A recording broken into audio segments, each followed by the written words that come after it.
What if I told you that you are not in control of your attention? Think about it.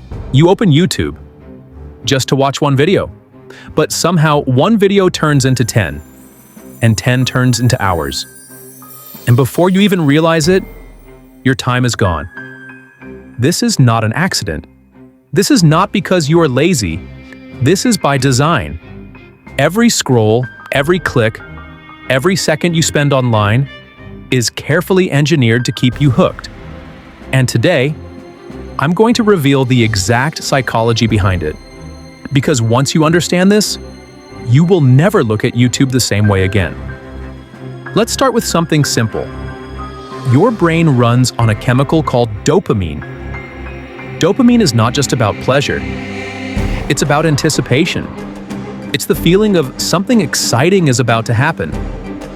And platforms like YouTube have mastered this perfectly. Every time you see a thumbnail, your brain asks a question.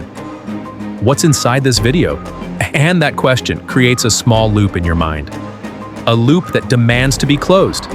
This is called a psychological trigger. And the moment you click, that loop is completed. But here's the trick. Before your brain can fully relax, another loop is opened. Another thumbnail, another title, another curiosity. And just like that, then you're pulled deeper.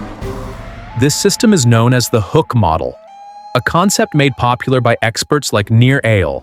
It works in 4 simple steps: trigger, action, reward, investment. First, a trigger appears. It could be a notification, a thumbnail, or even boredom.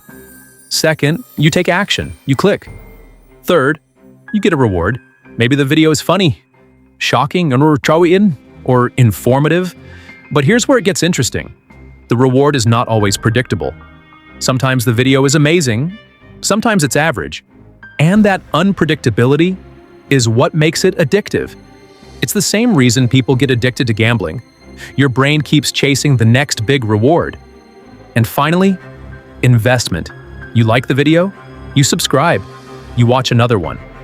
Now you are no longer just a viewer, you are part of the system. And the system knows you. It learns what you like, what you watch, what you skip.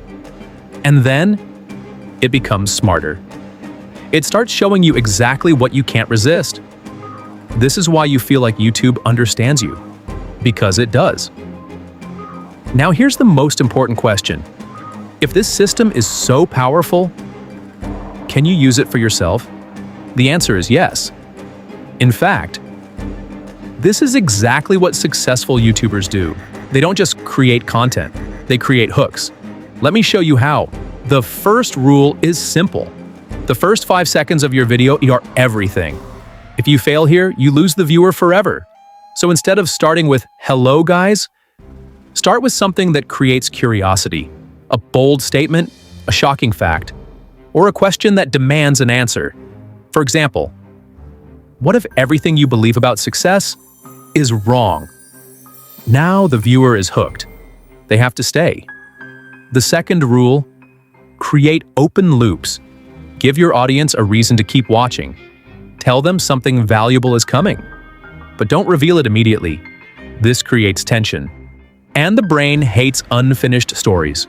So it stays until the loop is closed. The third rule, use emotion. People don't remember information. They remember how you made them feel. So make them curious. Make them excited.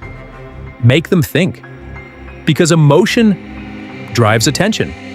The fourth rule, break the pattern. If your video feels repetitive, people leave.